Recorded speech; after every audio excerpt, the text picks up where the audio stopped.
I took him golf recently. I thought, I'd never play this game. Old man's game, never do it, but my kids play, so I want to play with them. So I go out, and I do really well. I go out on this one day, and I out-power by my instructor. I'm feeling really proud. The next day, I'm not feeling so proud. I keep putting the ball in the water again. I'm so frustrated. Put down another one, put down another one. I don't care. I don't care what my score is. Let's do it. And finally, I was getting frustrated. He's going things like, ain't it a bitch? This is golf. And I'm going, bull. I said, you're a terrible instructor. I said, because I should at least be consistent at whatever shitty level I can achieve. I said, I know I'm not Tiger Woods, but I should be able to be consistent, and you're just telling me it's difficult. Telling me it's difficult is not helping. Tell me what to do. He said, well, actually, you're only a little bit off. I said, could have fooled me. He said, no, you're about a millimeter or two off. I said, you're joking. He said, no, watch this. He said, I didn't teach you this yet.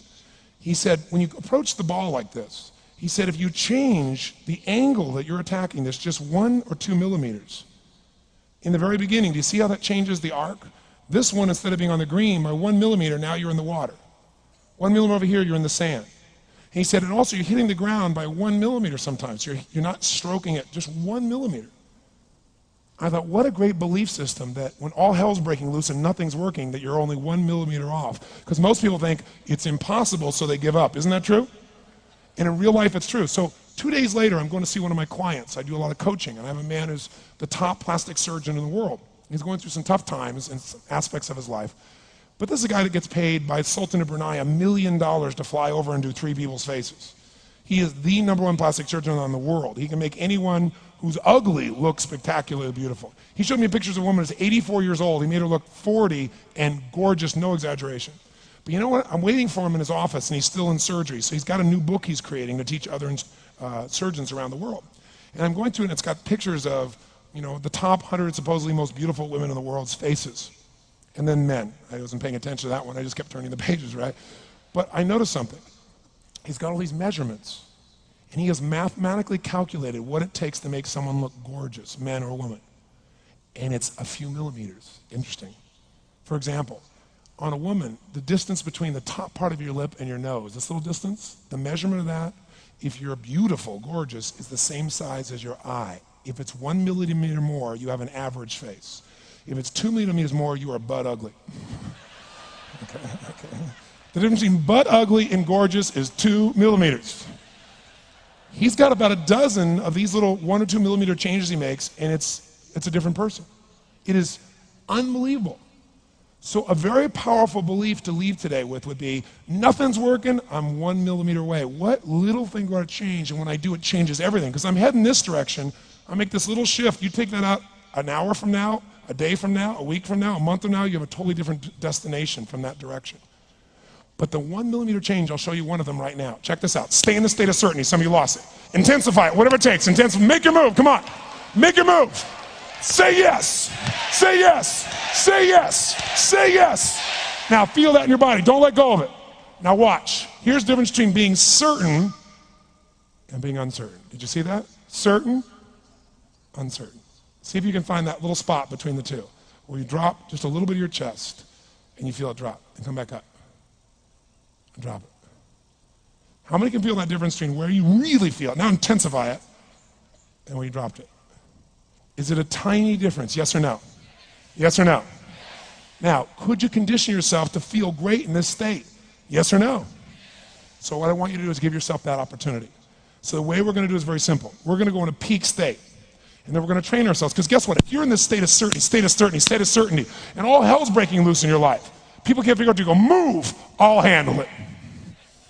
People go, he's so lucky, he's so confident. No, here's what I've created for my life, and anyone I know has succeeded. I'm a 17-year-old kid from Azusa, California, with no real education other than self-education, with no background, with parents that did their best, all of them, with no money, but I did one thing. I love people, and I had an enormous demand I made upon myself, and I sculpted my mind and my emotions to get me to do whatever it would take to achieve and to contribute. But to do that, I did it by using my body and changing my focus. I did it by putting myself in a peak physiology and using what I call incantations. Can you train yourself to believe something, yes or no? Absolutely. How many of you ever made the fatal mistake of going to Disneyland or Disney World, and while you're there made the fatal mistake of going to a ride called It's a Small World After All? What happens for about a week after you're out of that damn place? You're still singing this thing in your head in 24 languages, right? Well, let me tell you something. How many of you have things when you want to go achieve them and this part of your voice goes, oh, it's not going to happen, or forget it? How many got a voice that sometimes interrupts that good pattern? Say I. And what you want to do is train a new one. So starting when I was 17, I started doing incantations, not affirmations. Affirmation, you go, I'm happy, I'm happy, I'm happy, I'm happy, I'm happy. What's the problem? You haven't changed your what? Your what? Physiology. If you don't change your physiology, you won't get anything. So an incantation is not only you speak it, but you embody what you're saying with all the intensity you can. And you do it with enough repetitions that it sticks in your head. Like It's a Small World, now the conversation in your head is always the same and it gives you what you want. So you use your body and your voice. So 17 years ago, I started doing things. I was working for Jim Rohn, this speaker, and I was 17 years old. I had long hair, minestrone soup, acne on my face. And I was trying to call on Bear Stearns type of people and convince them why they should go to this man's seminar and be more successful. I was driving a 1968 Volkswagen that I had earned at $40 a week as a janitor. The only way I did it was park far from the building and then go in, and I love people and I believe, but I put myself in state and I was able to influence people that were far more successful than I was at the time. I would do something that I still do backstage and have done for 23 years because I don't hope I'm going to be in a good state, I demand it. So I do an incantation using my whole body. I'd say, I now command my subconscious mind to direct me in helping as many people as possible alive today to better their lives by giving me the strength, the emotion, the persuasion, the humor, the brevity, whatever it takes to show these people and get these people to change their lives now. And I would do that literally driving in my Volkswagen to a meeting in LA on the freeway for 40 minutes. People are looking at me, I'm screaming at the top of my lungs. They're going, I know he's a serial killer, I know he is. But by the time I entered that room, when two people meet, if there's rapport, the person who's most certain will always influence the other person. And I was totally certain, and they were trying to get revved up to certainty. Do you agree with this, yes or no? I do another one because I was poor. I changed my mindset. I kept doing things, but I never got beyond it.